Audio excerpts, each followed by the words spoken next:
one what I historically have deemed as a difficult concept, okay?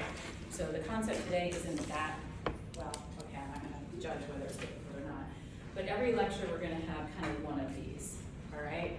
But all of our synaptic plasticity lectures, I did change the syllabus, they're all gonna get moved into one lecture rather than having two synaptic plasticity ones this time.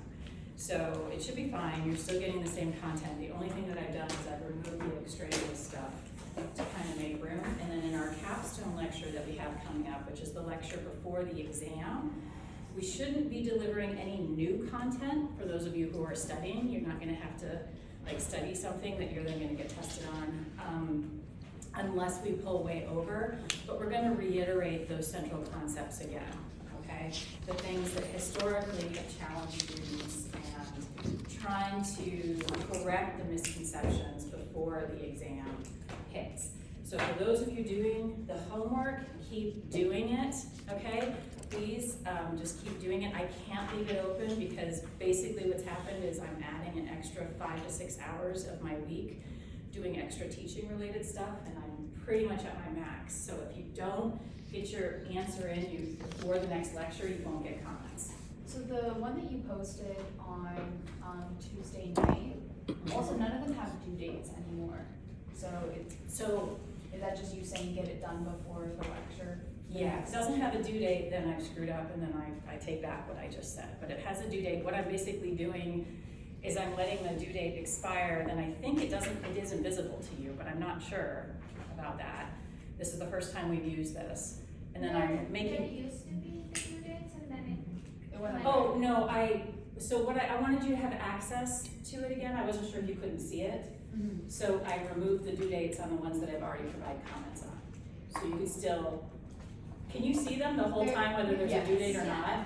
Yeah. Okay, then I won't do that anymore. I'll just leave the due dates. And the one that you released on like Tuesday night, it seemed like it covered things that we didn't get time to cover in That's- this class. Is that one still open? It may or may not be. I'll go back in and Okay. check. Thank you. I'll go back in and check, because I've got, normally what I used to do is the homework questions were in the lecture, right? Usually at the end or in the middle or something like that. But I have adjusted them based on your comments, okay? So based on, if someone came to talk to me at office hours and said something, I'm like, oh, that's a way to think about it. So I have adjusted them a little bit. So the ones in the homework might not exactly match the others, okay? So, yeah, I apologize. Thank you, though, for being so patient with this. You're my experimental group. So we're gonna see if this works really well. We'll try to see if we can do it for the rest of the modules, for the rest of the lectures, but you won't have homework or any sort of questions moving forward, right? So just kind of know that. I don't control that. I'm just the module A person. Okay. All right, so you can see it all the time. You can see your comments all the time. Yeah. Okay. All right. So I will stop messing around with that. Okay. All right, so today we're going to talk about synaptic transmission and neurotransmitter release. And so we're going to relay the basic steps of synaptic transmission and talk about the role of calcium. We're going to illustrate the quantal nature of synaptic transmission. We're going to introduce the concept of release probability very briefly. We're going to hit this hard when we talk about synaptic plasticity. We're going to talk about postsynaptic potentials and how they can be fast or slow, excitatory or inhibitory. And we're going to reiterate that some synaptic responses can be caused by closing ion channels, not just opening them. And this is kind of a new concept for a lot of people. Okay. All right, so we talked before about the morphology of the synaptic terminal. We talked about how most synaptic transmission in our brain is chemical in nature. So we have this very defined structure where we have a synaptic bouton here, where we have a presynaptic terminal, right, with a lot of mitochondria in it to power all the stuff that's going to happen here. We've got different vesicles in this terminal. We have these uniform, smallish synaptic vesicles that line up along the active zone, which is directly opposed to the postsynaptic density, so named because it's really dense. There's a lot of receptors there for neurotransmitters and other things, and this is on the dendrite, or it could be the cell body, of a postsynaptic cell, all right? So a signal is gonna come down here, and action potential is gonna come down, invade this presynaptic terminal, cause neurotransmitter release. Receptors here are going to sense that neurotransmitter release, induce an electrical signal that then's gonna pass into that next cell, well, is in the next cell, all right?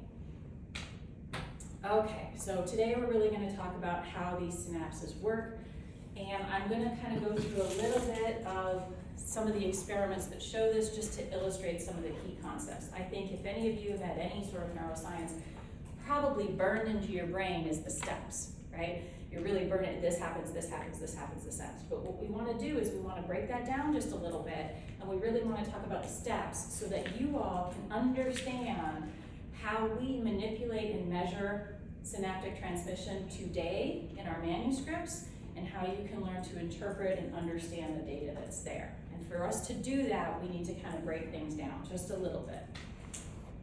All right, okay, I love this experiment. I love these experiments with these weird organisms, right? So you know, a long time ago, they had to do experiments with kind of strange organisms because they just didn't have the technology that we have today. So this experiment is done in the stellate ganglion of a squid, all right? I have a colleague, he studies sea creatures, and yes, it just sounds so cool to be able to go out on a boat on a sunny day to collect for your experiments. All right, anyway, so here's the stellate ganglion of the squid, what we're looking at. And we're looking at a presynaptic fiber right here, and here's a postsynaptic fiber. All right, now these fibers are really big, much bigger than what we see in our nervous system, which is why they could be studied. So in this case, they're doing something that typically is really challenging to do, in that they can stimulate the presynaptic fiber from really far away, okay, down the axon near the beginning or whatever. They can stimulate the fiber from really close to where the synapse is by having an electrode in there.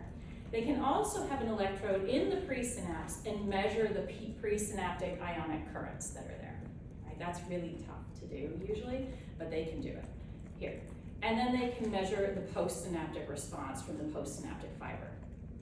Now in this experiment, if you look, just focus here, right? They start out by just delivering a stimulus here, okay, from that thing that's way down the axon, and then measuring a pre-synaptic current or presynaptic, whatever they see in the presynapse, and then the postsynaptic response. So here's the pre, right before, and here's the post. And when they stimulate here, they can see a presynaptic action potential, and they measure the post, they see a nice big postsynaptic response, right?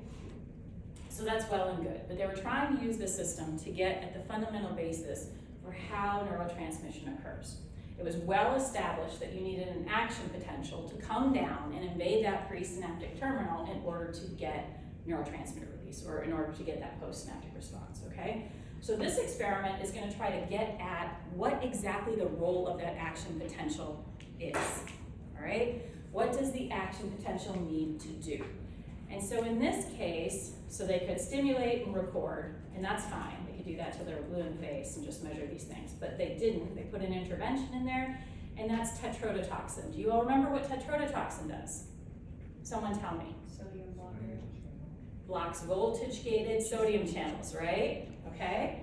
Blocks voltage-gated sodium channels. Not other types of sodium channels, just voltage, not even all of the voltage-gated sodium channels, but some. All right, so it blocks voltage-gated sodium channels. So in this recording, as you look from left to right, what they're doing is they're putting in the tetrodotoxin, and it is slowly rising in concentration. All right, we don't normally think about things this way. But here, there's basically no tetrodotoxin. Now the concentration's a little higher.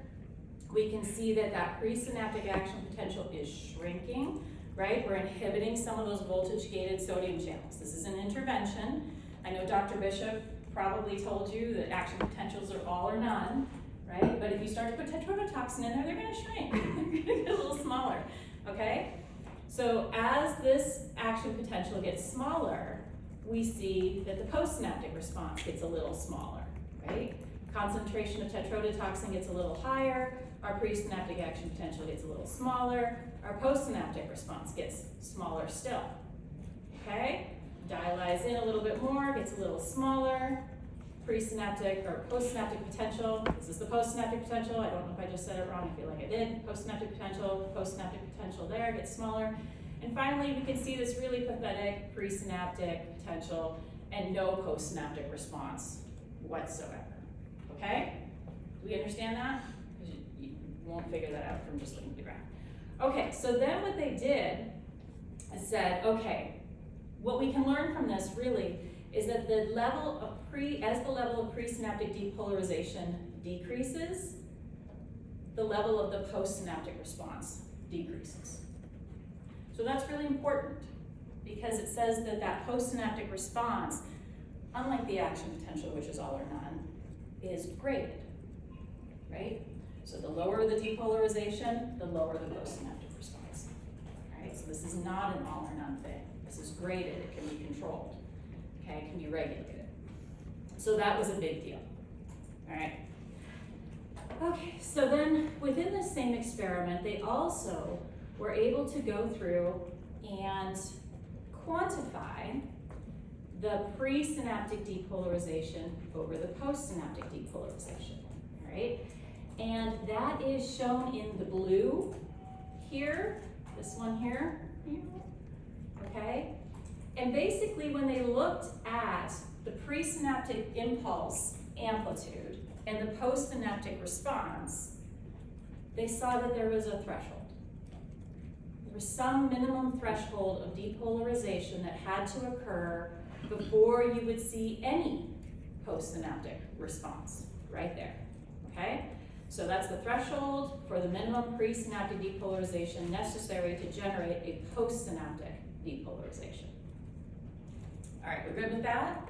So we have a threshold of response, and then the response is graded. The greater the depolarization, the greater the postsynaptic response we see. Okay, so then what they did is they allowed that tetrodotoxin process to be complete. No ability to stimulate here, right? No ability to stimulate the axon and get an action potential. There's no action potential anymore. But now they use this electrode right here to induce a current pulse close to where the synapse is to artificially depolarize that area, right? So they're gonna artificially, tetrodotoxin's there, it's killed the action potential, but now they're gonna depolarize it with a current injection, okay?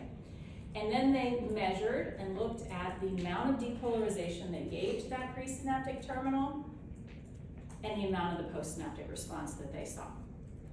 That's in these little red dots here. And what do we notice about these two lines?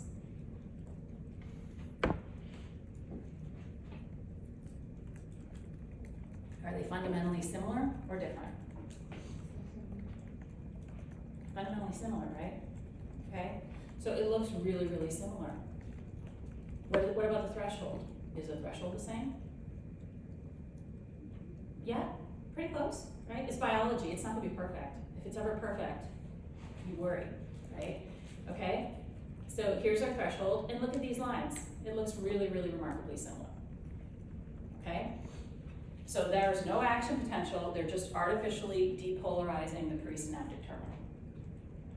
So what does this say about the need for an action potential? What is the action potential doing to evoke neurotransmitter release? Yep. You need the depolarization of the action potential, but you don't need the sodium itself. Bingo, yes. So you need the depolarization. You need that depolarization. That's what the action potential is there to do. But you don't need, per se, sodium or potassium ions to fluctuate. It doesn't need to come from the action potential. You can dissociate the two. The action potential is just there to depolarize the terminal. Okay? Good with that. All right. Okay, so any type of sufficient depolarization will work. It is not linked to sodium or potassium movement during the presynaptic action potential at all, per se, if you can have artificial depolarization. All right. So, what other ion channels could be involved? All right, so they went through a whole bunch of different things to try to figure out what ions are involved. What do we have going on with this depolarization, right? And what they learned pretty quickly, because this is pretty easy to do, is that as they changed the concentration of extracellular calcium, they could change the amplitude of the postsynaptic response. Now, these are not big changes. So we haven't talked about calcium very much. We've talked about sodium and potassium. Calcium is very low on the outside. It's 1 to 2 millimolar. 1 to 2 millimolar. This is opposed to 140 or 150 millimolar for sodium, right? 1 to 2 millimolar on the outside. The inside is like 10 to the minus 4th, okay? So intracellular calcium is very tightly regulated. It is like, you do not have a lot of free calcium. There are tons of calcium buffers and proteins in there that are sopping up that calcium. All right, so we do not have a lot of intracellular calcium. But so this outside part, you know, seems very high compared to the inside. All right, so I want you to appreciate this because we are only going from, here's 2 millimolar, where we're getting 100% of the synaptic response. Here's 1 millimolar, where now we're only getting 30% of the synaptic response. If we go down even more to 0.75 molar, we're down to 20. If we go down to 0.5 millimolar calcium, we're down to about 10% our normal response. So very small fluctuations in calcium can have very big effects on neurotransmitter release. Now, this is for you all, okay? This is for when we start to understand how people look at synaptic transmission. In the absence of calcium, you can see neurotransmitter release, spontaneous neurotransmitter release, but you will not get an evoked response. Evoked meaning that you've stimulated or depolarized in some way, okay? So you can still see this spontaneous thing. We don't cover this that much in the class. It's a big topic in neuroscience. We don't do much with this, but you can see this spontaneous events, but you're not gonna get evoked release, meaning that when you depolarize or an action potential invades, you're not gonna see it, okay? No response, no release in response to nerve stimulation. And if you start messing with your calcium levels, you're gonna get dramatically different synaptic responses, okay? In my lab, I do some electrophysiology, right? I get very nervous about when people start making up solutions. People think I'm crazy, but I like to look over people's shoulder when they're weighing out particularly the calcium. You see why, right? You don't know how to weigh it out or something flew out over there. You might not be 2 millimolar. You might be at 0.5. What's that gonna do to our experiments? It's gonna make something really, really different happen, right? Okay, so calcium channels. All right, so voltage-gated calcium channels, I don't think we've talked about them. Dr. Bishop told you about voltage-gated sodium and voltage-gated potassium. We've talked about a bit. Voltage-gated calcium channels are different kinds of proteins, but they have very similar topologies. This is an example of a voltage-gated channel with an intracellular N-terminus and all these membrane spanning domains. There's usually a voltage sensor, just like the other voltage-gated channels have. Okay, something that can move back and forth in the membrane according to charge. With just like the other channels, and again, we're building on our complexity, all right? Voltage-gated calcium channels also have a number of accessory subunits that modulate their function. So they'll have a pore-forming subunit that could usually be like the alpha 1, or sometimes it might be called something else, depending upon what the nomenclature. But then it'll also have a gamma, beta, delta, maybe an alpha 2 subunit. And these are other proteins that come together with the channel to give it its full functionality or to modulate its function. So in some cells, voltage-gated calcium channels may give rise to the depolarizing phase of the action potential, depends on what it is. They can also help shape the sodium-dependent action potential. We talked about that a little bit. I'm pretty sure Dr. Bishop talked about that, she usually does. And then the calcium influx can regulate a large number of calcium-dependent intracellular processes. So calcium is a huge signaling molecule. You're gonna have lectures about signaling systems, you're gonna have lectures about doing calcium imaging, you're gonna have more lectures about calcium as a signaling molecule, pretty much all the way through this class when we talk about cellular and molecular neuroscience. So anytime you get activation of a calcium channel or voltage-gated calcium channel, you're gonna change that calcium inside. So it's involved in a lot of different things, including neurotransmitter release of the synapse.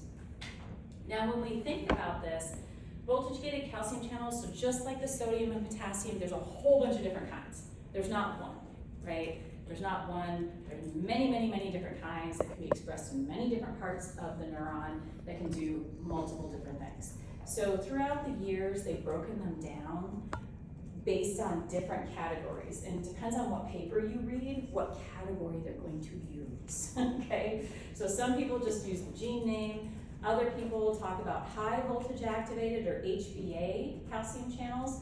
These require higher voltages in order to open, all right? So it might be minus 30 to positive, and higher voltage from rest.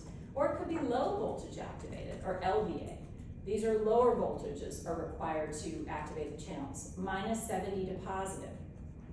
Minus 70. Close to rest, right? So these ones are, any small depolarization is gonna get these to activate, all right? Other people will give them different names. First time going into this literature, this was not fun. Okay, so they can also call them L-type calcium channels. L stands for long-lasting or large, depending upon who you talk to. Generally, L-type channels are high voltage activated, positive to minus 30. They have a tau of inactivation that's very slow, meaning the channels stay open for a long time, which 500 milliseconds is considered a long time for a voltage-gated channel. So they stay open for a relatively long time. These ones are present in many tissues. We also have these, the T. The T is transient or tiny, okay? These are low voltage activated. They will open to positive potentials all the way down to minus 70. Those are the ones that open up at rest. They're generally very fast in activation. They might only stay over for 20 to 50 milliseconds, and they're also present in many tissues, okay? These ones, for whatever reason, are really not well studied. If anybody wants like a line of investigation, that's probably gonna open up a whole bunch of stuff. People tend to avoid these just because they're kind of hard to study and they have a lot of weird kinetics, but there's so many of them, you know that they've got to be doing something really, really, really important in there. But people tend to pretend like these don't exist because they're tough, all right? And then we have the N, P, or R type. So N stands for neuronal, P stands for Purkinje cells. We talked about those Purkinje cells in the cerebellum before, and R is repetitive. So these channels are generally high voltage activated. So they might require depolarization to about minus 20 in order to activate. They have a fast inactivation rate of 50 to 80 milliseconds, and they're located in neurons, in particular dendrites and nerve terminals. All right.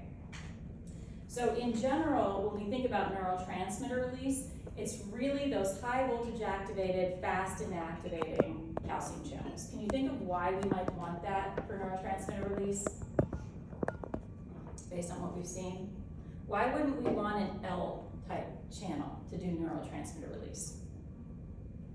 It's too slow. It's too slow, right? It's just gonna give this big calcium signal. You've seen how fast action potentials come down and make a presynaptic terminal, right? We would have very little resolution for it. The channel, any sort of depolarization, this would just stay open for a really long time. All right, what about the T, transient and tinies? What if those were responsible for neurotransmitter release? Too low of activation. Too low of activation, right? We'd be releasing neurotransmitters with just a hiccup, right? And then it might be just this tiny little puff. We'd have to have something like that. So it's really these that are doing our neurotransmitter release, these types of channels, okay? And again, there isn't one, there's a bunch. All right, so calcium influx itself, so HVA channels prevent false positives. Typically N or P, not L or T channels are involved. Okay, and then the thing to remember here is that calcium driving force is huge. 2 millimolar on the outside, 10 to the minus 4th on the inside, okay?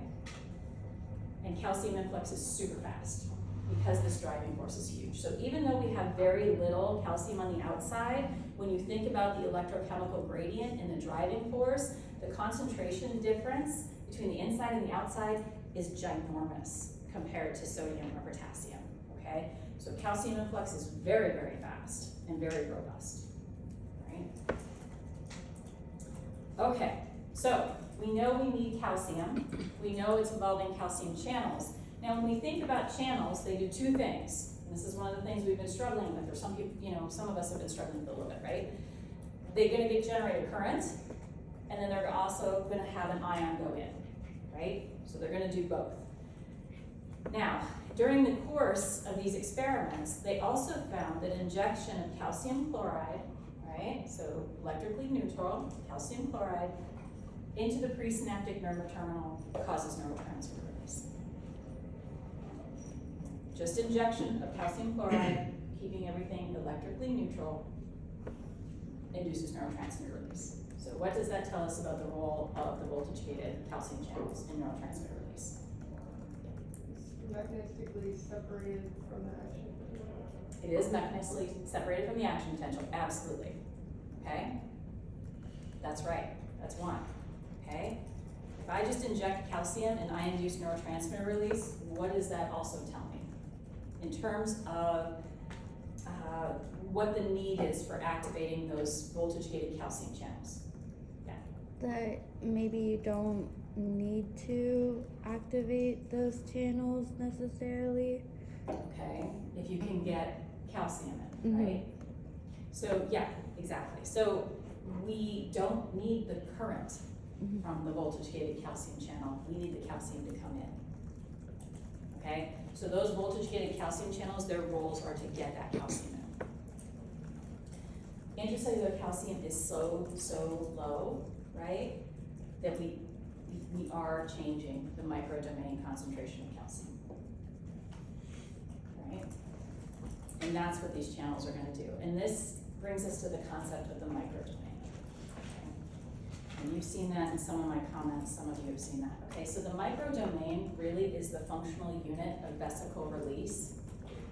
All right, what we have to remember, the fact that the microdomain is the functional unit of vesicle release means that we do not need global calcium elevations throughout the entire presynaptic terminal to get neurotransmitter release.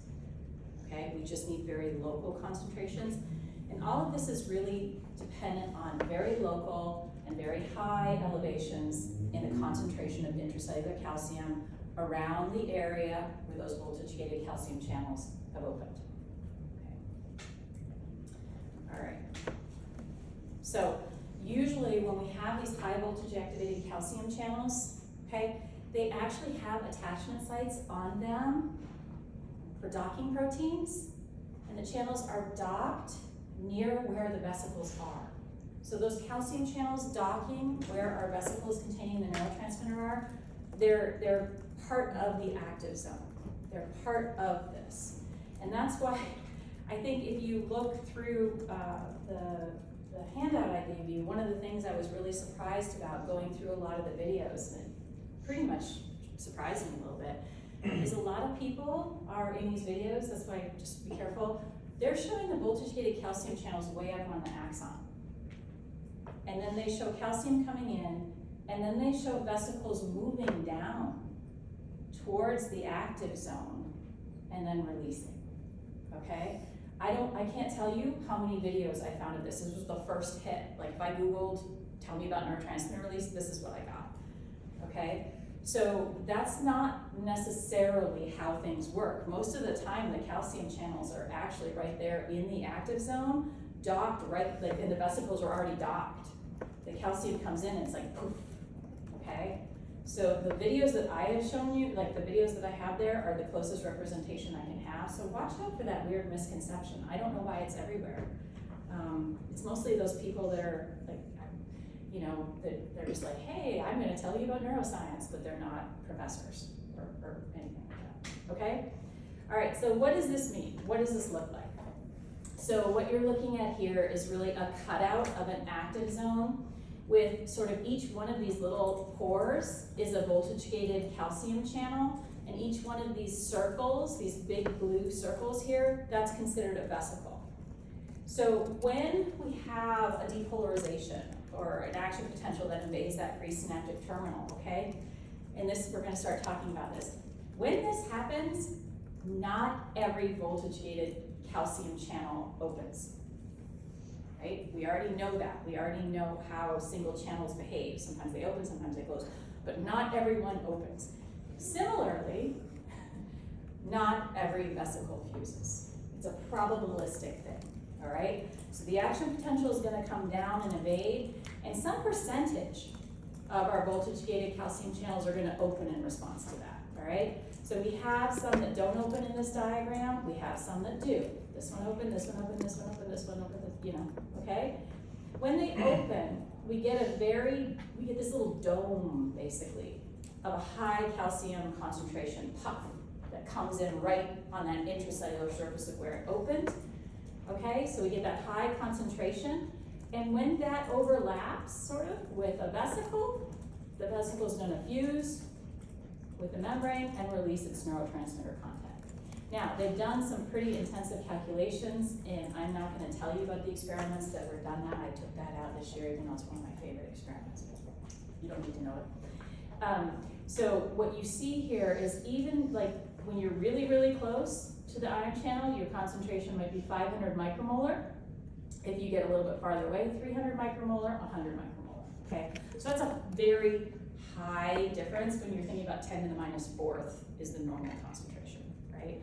So you have these high local concentrations of calcium, which will dissipate through the presynaptic terminal, okay? But most presynaptic terminals have all these buffering mechanisms and these mechanisms to maintain it.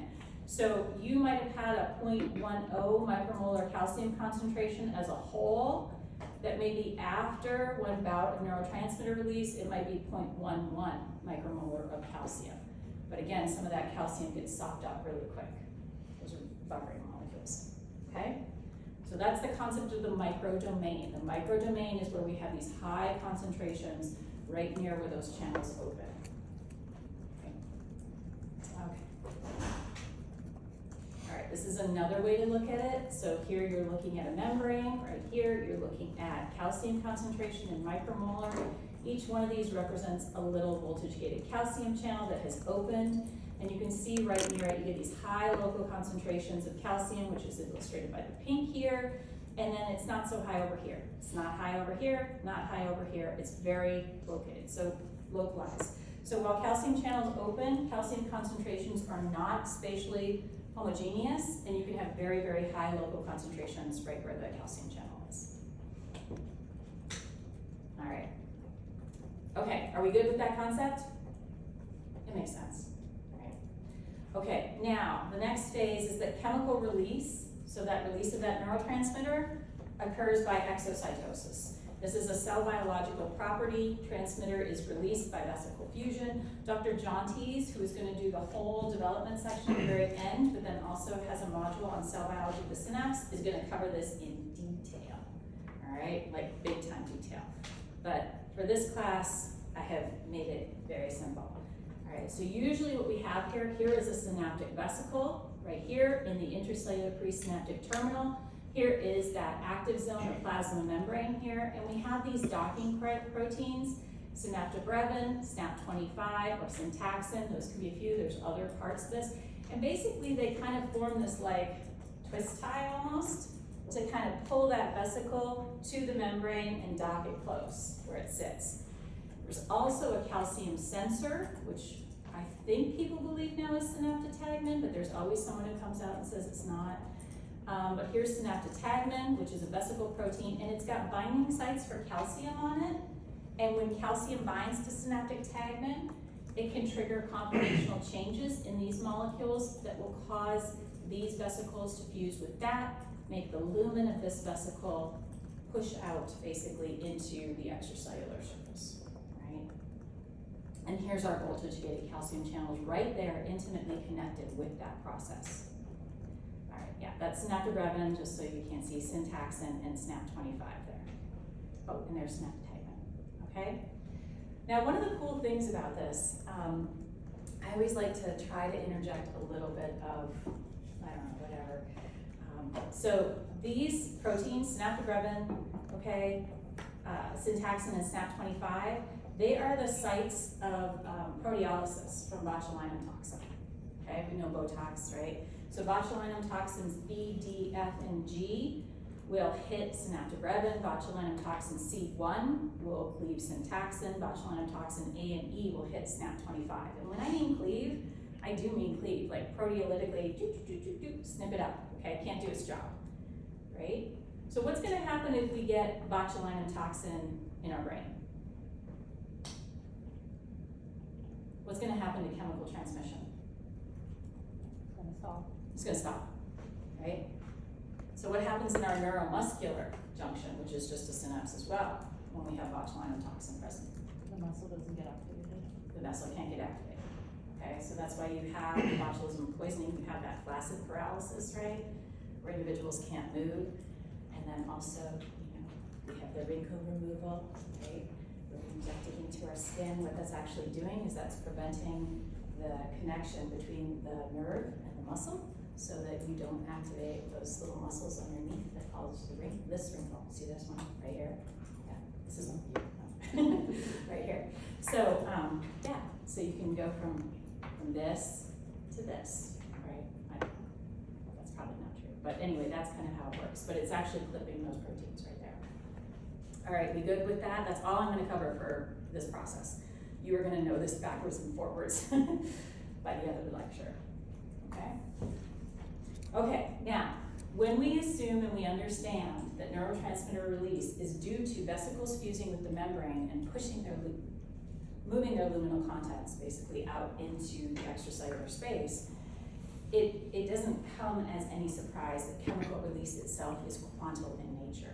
And when I say quantal, what it really means is that responses, any postsynaptic response that we see, is really built from signals with a distinct amplitude corresponding to a single vesicle of neurotransmitter fusing, all right? So when synaptic vesicles fuse, their entire content goes out. There is no regulation of this fusion. You know, it's not like, oh, I'm gonna release just a little bit, beep, beep. They don't do that. They just fuse and everything goes, okay? So there's no like regulation of the pore or how much, they just go. And what determines the size of our postsynaptic response is how many vesicles have fused and released their content, okay? How many, and that's the quantal nature of it. A distinct amplitude corresponding to a single vesicle's worth of neurotransmitter. So a lot of this was shown in the neuromuscular junction. We do talk about the neuromuscular junction a lot. It is a specialized synapse. It was studied predominantly because, again, it's big and it is different from central neuron, like a lot of our central synapses and central connections, in a number of different ways that make it easy to study. So just to talk about the neuromuscular junction a little bit, so here's a presynaptic bouton right here. Again, we have that mitochondria, we have the synaptic vesicles, we have our active zone here that contains our voltage-gated calcium channels, as well as all of our docking proteins and things like that to make sure the vesicles are right there and ready to go. We have our postsynaptic side, which actually has these junctional folds and innervations, but it's basically the same. We have our neurotransmitter receptors, ionotropic acetylcholine receptors, or nicotinic acetylcholine receptors right there, that are ready to respond to the neurotransmitter that's here, acetylcholine, and give a large depolarizing response in that muscle right there. So it's really a specialized system where a muscle fiber is innervated by a single nerve fiber. That makes it a little easy to study, so you don't have other fibers doing different things. The presynaptic axon secretes one basic type of neurotransmitter. This isn't entirely true, which binds to a single receptor, the nicotinic acetylcholine receptor, okay? So the primary neurotransmitter is just one. Stimulation of the motor axon results in a 70 millivolt synaptic potential, okay? 70 millivolt synaptic potential in the muscle. This is big, which always leads to generation of an action potential. So you don't really need to worry about what we're gonna talk about next lecture, summation and small EPSPs. And then all inputs in this system are excitatory. There's no integration of inhibitory and excitatory, right? So you can study a relatively simple system.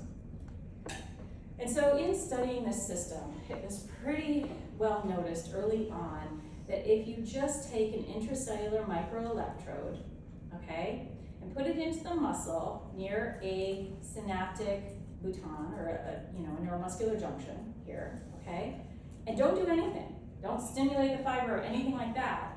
You're gonna see these types of spontaneous responses, okay? So you're gonna get depolarization, depolarization, nothing, depolarization, some depolarization. These are just different sweeps, okay? So sweeps just meaning, it might be this one big recording and they're showing, they're cutting pieces out and putting them linearly so it fits in the paper, right? So this section of time, there was no spontaneous event. This section of time had one there, but then nothing. This section of time, one here, there's maybe two there, one there, okay? So these were called mini events because they're really small. They're only 1 millivolt in amplitude, okay? So this is not big. Remember I told you that here it's 70 millivolts if you stimulate, right? That's pretty big. Okay, these are not. These are just 1 millivolt. They're really tiny. Okay? All right. And what they realized through a series of experiments is that these minis really represent 1 vesicle's worth of neurotransmitters spontaneously fusing and releasing its content. And how they kind of came about this involves a really classic experiment that shows up in just about every textbook and every lecture on synaptic transmission that you can find, which we're going to talk about, right? So this was really a really clever experiment that addressed the quantum nature of neurotransmission at the neuromuscular junction. So in this experiment, okay, they're again measuring those postsynaptic potentials in the muscle. But what they have done is, and they're doing intracellular recordings, right? But what they're doing is they're really doing it in low extracellular calcium, and then a couple of other things too, but we're gonna talk about the low extracellular calcium. So what's that gonna do when I lower my extracellular calcium? What does that do to neurotransmitter release when I stimulate in action potential? What? The release will go down. The release goes down, right?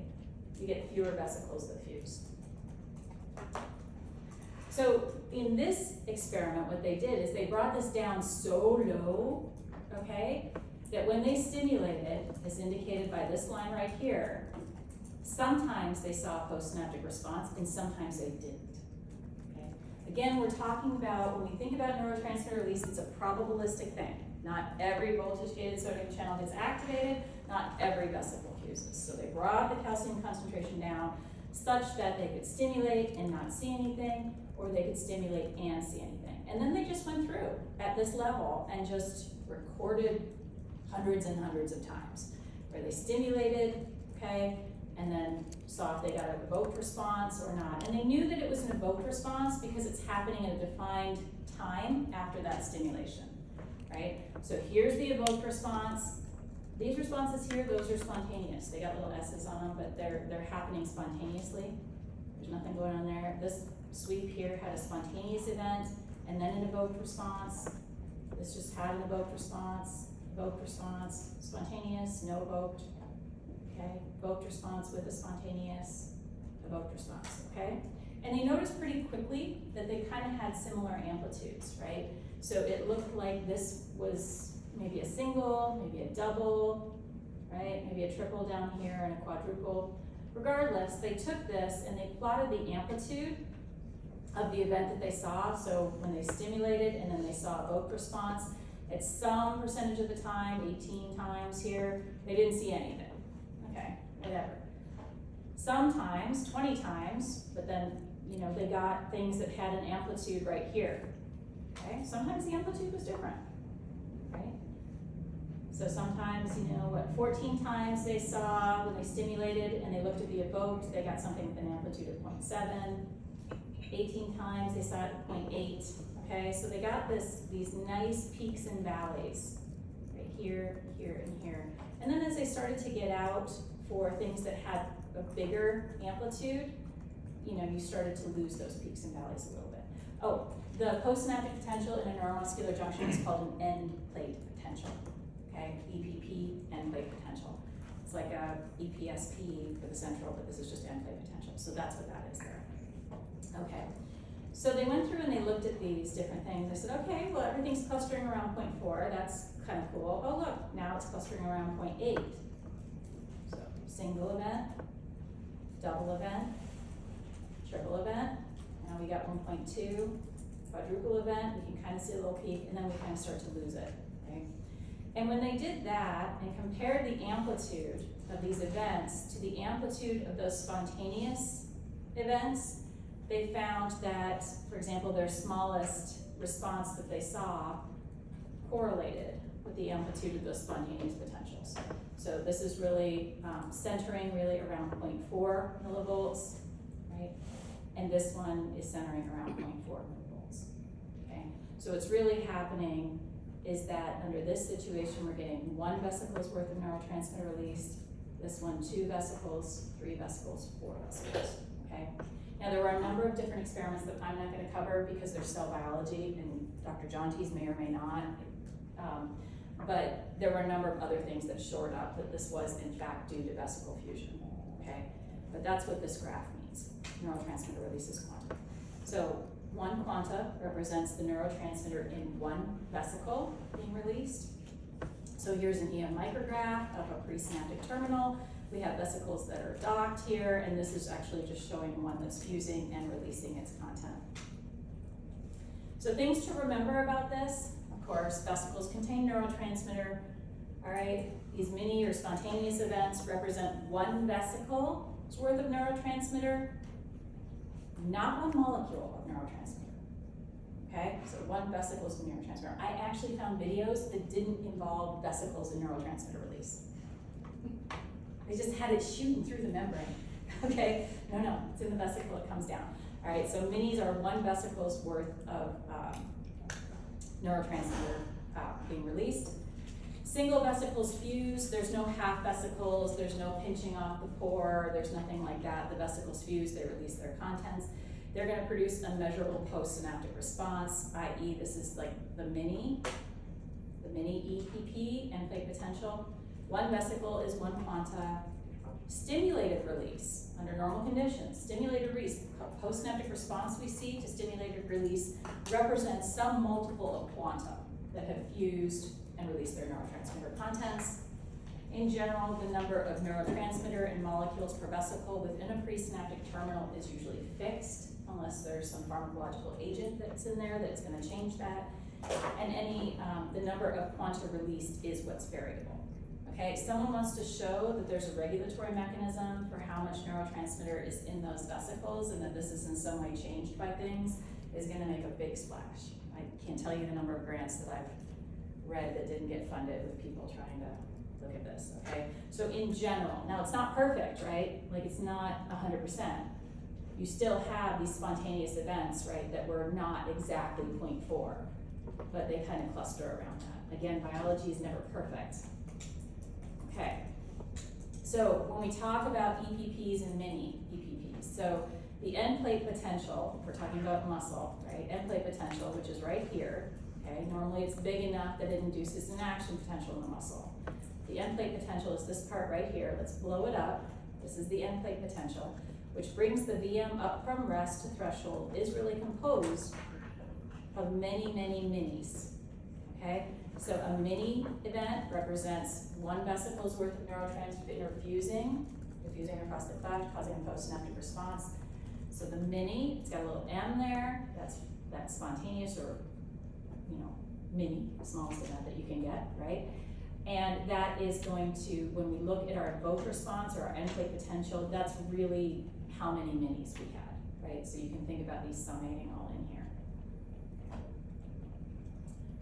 All right, okay, we good? Usually we're good about this. We're good, okay. So now we have to advance our terminology a little bit. So we've talked about the EPSP, excitatory postsynaptic potential, it's in millivolts, the EPSC, excitatory postsynaptic current, that's in picoamps. We also now have a mini EPSP or a mini EPSC. These are these mini events, these events to 1 vesicle's worth of neurotransmitter releasing its contents, all right? We have IPSPs, IPSCs, we also have mini IPSCs and IPSPs, okay? And again, those are those quanta ones. Remember, you've gotta look at whether there's a little m or whether there's not a little m, all right? This is really important because they are dramatically different things and they tell you dramatically different things. Because we look at minis all the time to get an idea of what's going on with neurotransmission, right? Okay. All right, so you now know, well, we'll talk about this later, we won't do this now. Okay, so this is an example of a paper from, I don't know, 2013, where we're looking at mini events. So why might we want to look at a mini event, particularly when we're comparing maybe two different mouse lines that might be slightly different? What's the mini gonna tell us? If we're looking at mini events between animals. Maybe looking at how many mini events it took before an action potential was created. Okay, you could use that. Oftentimes they don't do both recordings at the same time, it's too hard. Is it looking to see if the amount of neurotransmitter is different between the vesicles and different? It could be, looking to see if the amount of neurotransmitter that's in the average amount of neurotransmitter in a vesicle might be different. What else is it gonna tell you? Yeah, Could it tell you if there's like any change in like the probability of how many? well, we're just looking at them though, right? We're just looking at the minis. So, average amplitude here, we're looking at the amplitude of the mini event.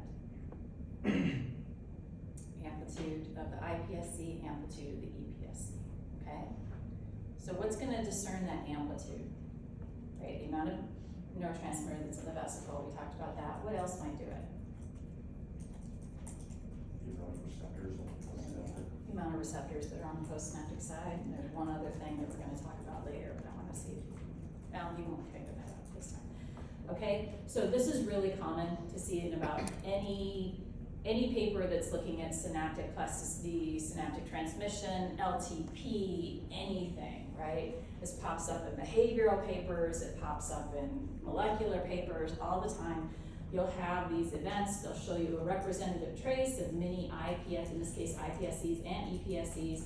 They show you a representative trace in one condition and the other, and then they will quantify the average amplitude of these events here. They also quantify the frequency. In this class, we are not gonna talk about frequency. I'm not gonna make you do that, but basically the frequency of events would relate to how many synapses there are, right? Right, the more synapses you have, the more chance you can get a event. And then also something we're gonna talk about is release probability in sometimes, but that's why we're not gonna cover it. But you'll usually see both of these. We're gonna focus on this for the class, right? Okay. Questions? Okay, so I want to reiterate, I told you a little bit about how the probabilistic nature of neurotransmitter release exists, okay? And really, I want to illustrate that a little bit better so you understand. So one of the things that I see especially when this lecture comes after the action potential lecture, we have this action potential, it's all or none, right? It's gonna go or it's not gonna go, it's like a firework, you know? Okay, that's great. But with neurotransmitter release, it's graded, and that's really dependent upon the probabilistic nature of neurotransmitter release, right? So here we've got a presynaptic terminal, and rather than having just 2 or 3 vesicles, I've illustrated it with a ton of vesicles. And then here's some voltage-gated calcium channels that are interspersed in the active zone with these vesicles. I've got postsynaptic receptors that are in this orange here, that are ready to respond to the neurotransmitter, which is the red dots in these vesicles. And inside, I've got these little green dots, which are extracellular calcium, okay?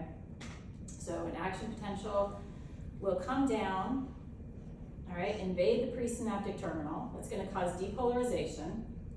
Some percentage of your voltage-gated calcium channels are gonna open. Not all, some percentage of the individual channels will open. That's gonna cause calcium to come into the terminal, interact with those docking and release machinery, and cause vesicles to fuse and release neurotransmitter.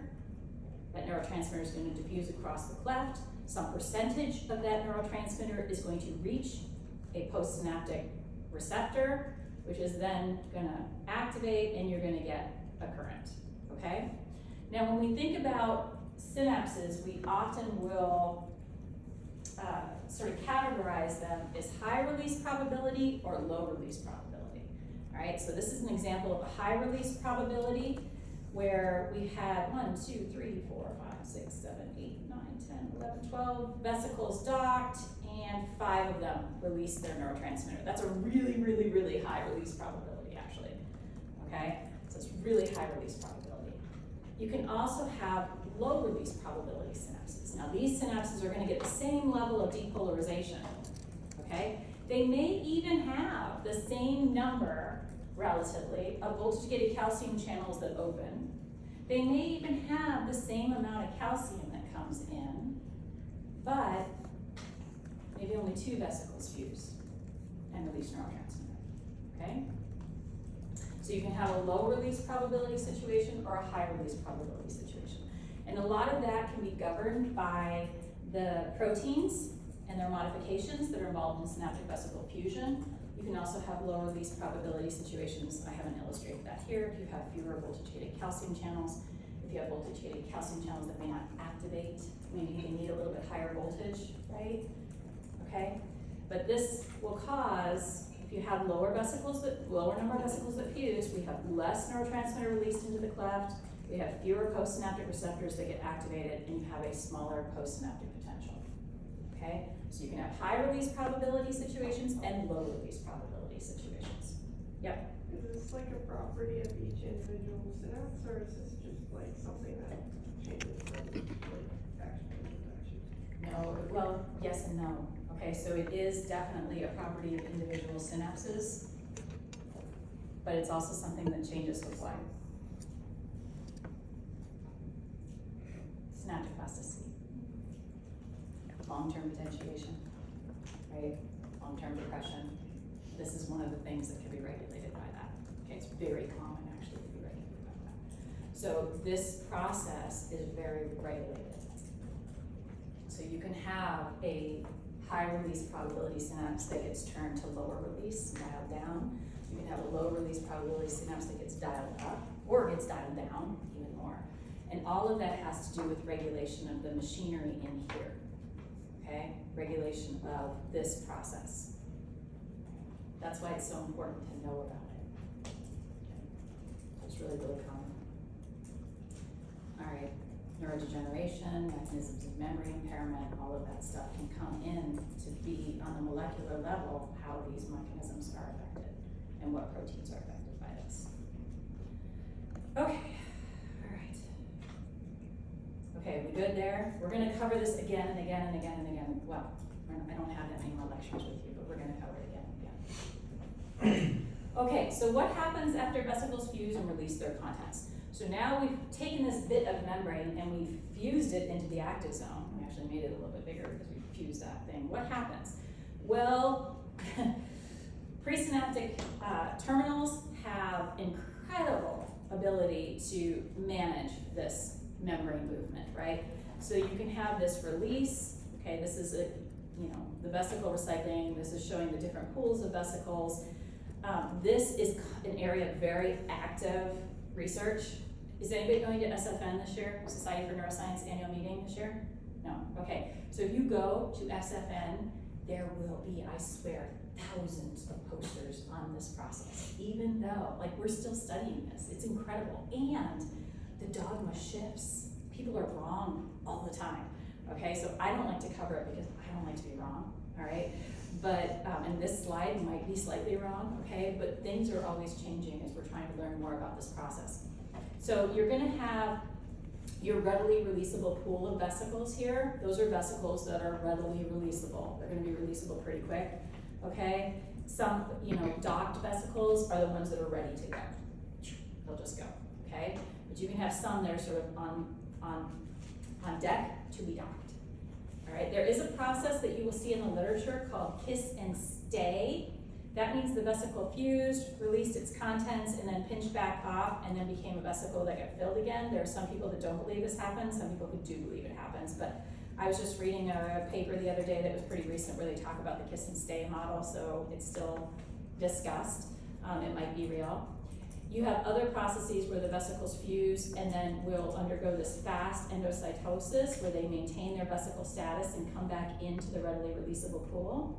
And then another mechanism which is studied is one in which the vesicle membrane itself gets pinched back in in a clathrin-dependent way, this is a slower pathway, moves through the vesicular pathway, through an endosome, if you've had cell biology, you know what that is, through an endosome and back into this reserve pool of vesicles. And yes, you do have these reserve pools, which are this whole host of vesicles that are docked here and filled with neurotransmitter ready to go that will move down into the readily releasable pool with that signal. So remember how those people were showing the calcium and showing the move down, and then the release, they do move down.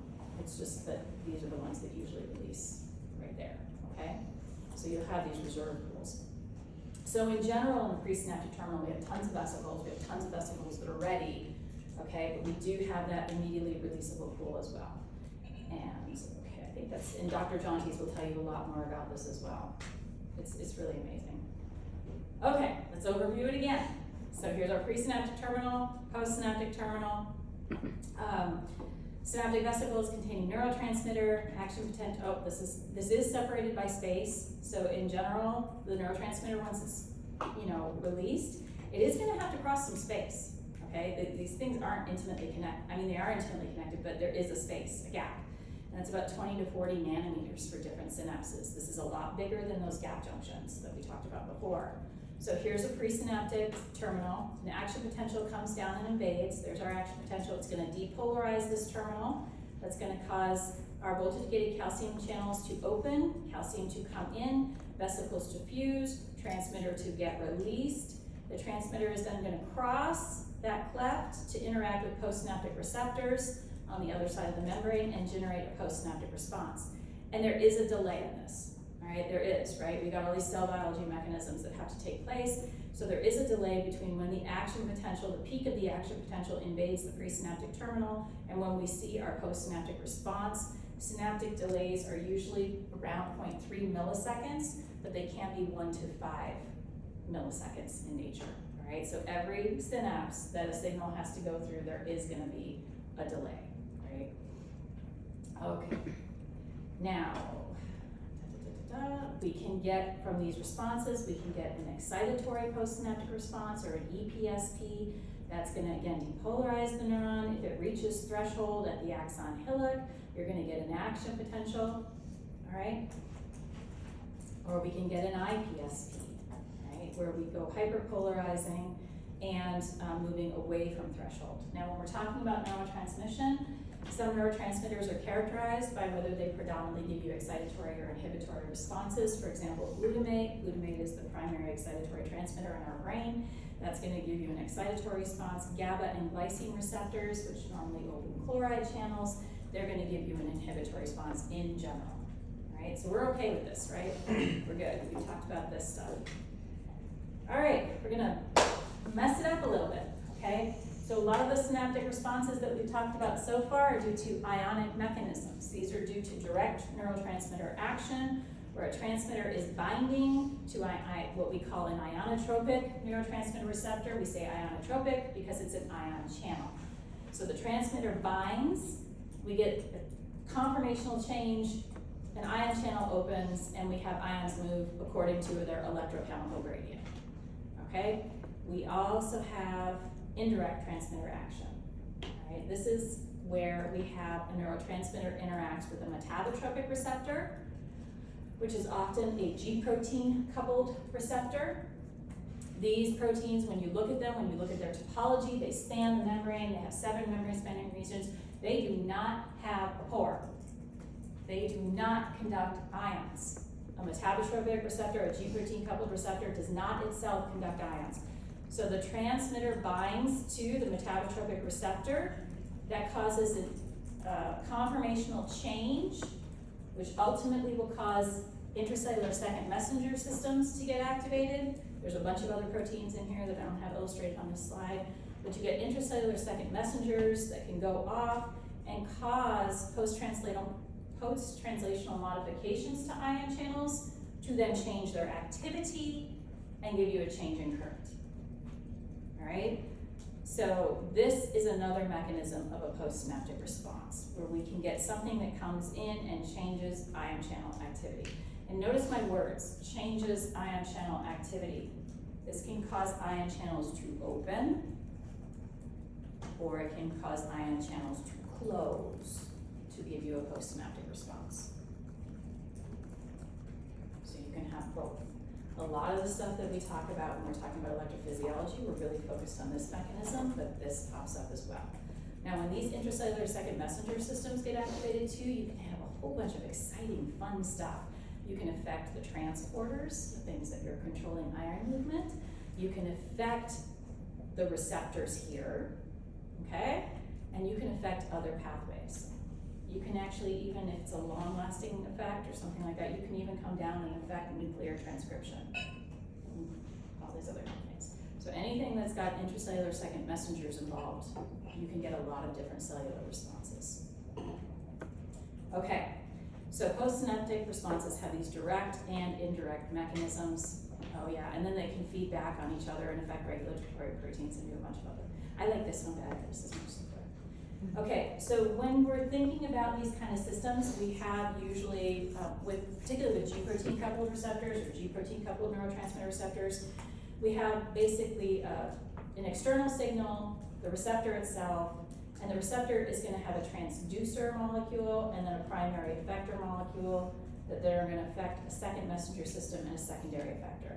And when we think about G protein coupled receptors, we often have our canonical pathway, which means the most common, basically the one, and then a non-canonical pathway might be activated, which means less common, basically.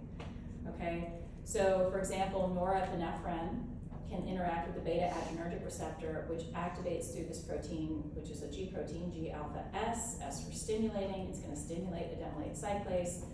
Adenylate cyclase is going to cause an increase in cyclic AMP levels in a localized place. That's going to activate cyclic AMP dependent protein kinase, which is then going to go off and phosphorylate proteins.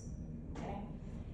We can also have, for example, here's an acetylcholine dependent system where acetylcholine is going to activate the muscarinic acetylcholine receptor that acts through canonically GQ, which is going to activate phospholipase C. Phospholipase C will create the production of IP3 and diacylglycerol. IP3 is going to induce intracellular calcium release. Diacylglycerol might activate protein kinase C, and then you can have two different mechanisms going on, okay?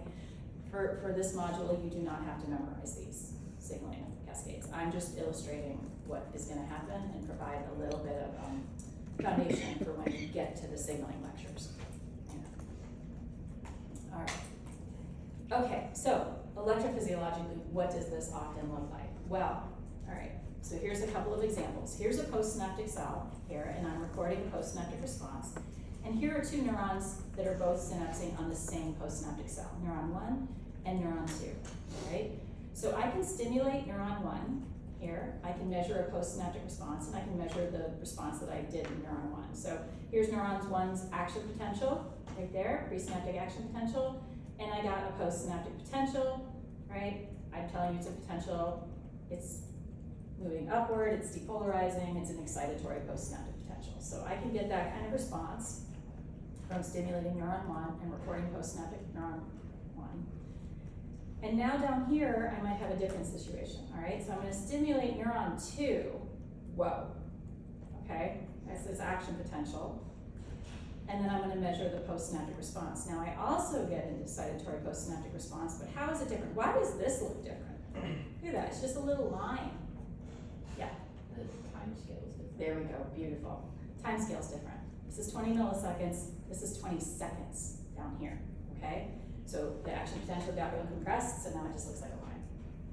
All right, but we get this nice postsynaptic response, and this postsynaptic response is slow and lasts for, oh, I don't know, 120 seconds, something like that, whereas this one was over by 30 milliseconds, really, okay? So that's kind of that fast and slow response. Oftentimes the slow EPSPs are due to activation of metabotropic receptors. Oftentimes the ultra-fast ones are due to ionotropic receptors. However, biology always likes to make us teachers wrong.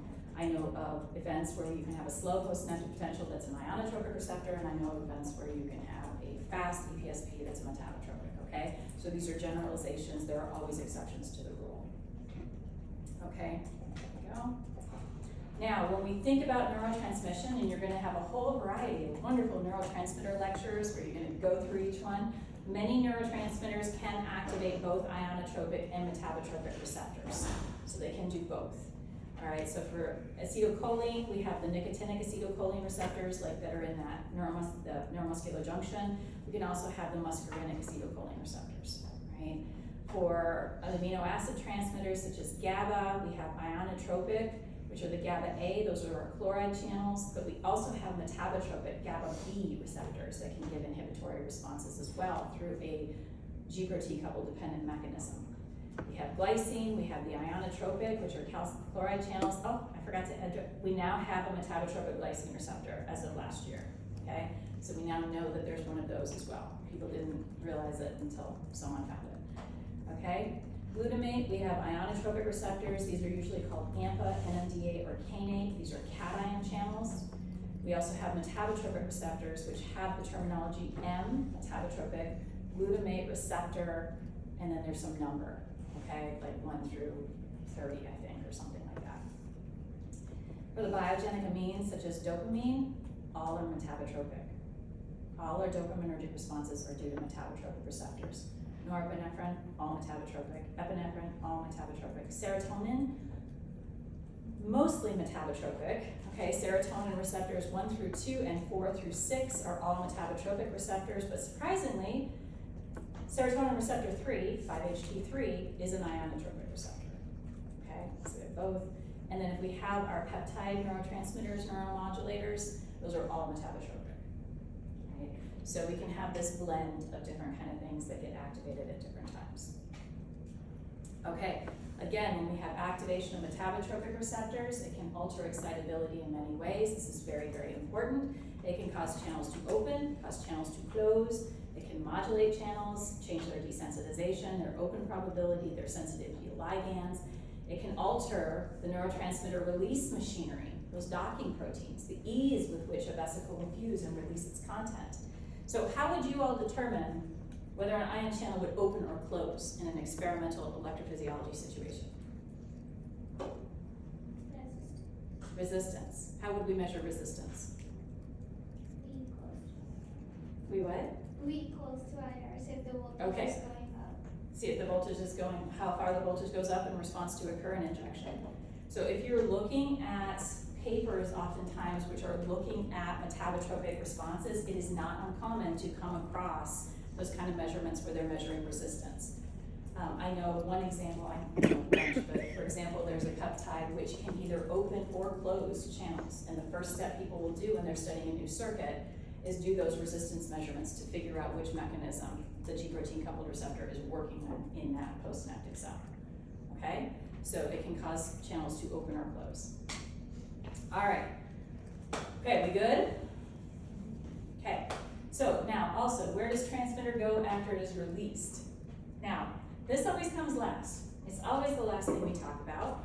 So when we have neurotransmitter that gets released into the cleft, it can't just stay there, right? Otherwise we would just build up our neurotransmitter. Our postsynaptic receptors, which were desensitized by previous neurotransmitter binding, would not become receptive again, right? They have to get the neurotransmitter out to become receptive again, to enter that closed and responsive state. So we have a whole variety of different mechanisms to get rid of that neurotransmitter. Neurotransmitter can be taken up into the presynaptic terminal. It can be taken up, I don't have it written on this, but there's usually glia that wrap the synapse. You're gonna hear a lot more about that, okay? Astrocytes that are all around the synapse. They'll take the neurotransmitter up. It can be taken up into the postsynaptic potential, or it can be degraded. And so there's different specific proteins that will do different things. Different neurotransmitters have different primary molecules or that will do these kind of things. Like acetylcholine, predominantly degraded, right? Glutamate, usually taken up, right? Or at least, yeah, taken up, okay? Now, the important thing to know about this system, and I don't have it illustrated here, but you'll see it when you start to do the homework, you'll understand. We always show these last, but they're always functioning. It's not like they turn on after the postsynaptic response has occurred. They are always working. The systems are always working. So what does that mean? That means they're affecting how much neurotransmitter gets across the cleft to the postsynaptic side. Always working, all right? So if I have something that's, you release neurotransmitter and it's pumping in or pumping into the astrocyte here, that's gonna reduce the amount of neurotransmitter that actually makes it to that postsynaptic side. If I inhibit that mechanism, I'm gonna have more neurotransmitter that makes it to that side, okay? So these aren't, when we teach it, we show this last, which leads people to kind of believe that it's like a stepwise thing. Oh, and then the pumps take it away. But the pumps are always working. They're always going. The neurotransmitter degradation machinery, it's always working. Now, pharmacologically and medically, when we think about this, this is really, really important because there are a whole ton of drugs that work to affect the nervous system and work to affect the neuromuscular junction by affecting these molecules and in some way effectively controlling how much transmitter gets to that postsynaptic cell through modulation of this, okay? So keep that in mind. All right. Oh no, okay. Sorry, this is doing things. Okay, so we have some homework that we're gonna do. This is your homework. Read through it. Notice we're gonna look at minis here in this case, and we're gonna talk about what happens to the amplitude of a mini event under different conditions. All right? All right, questions? All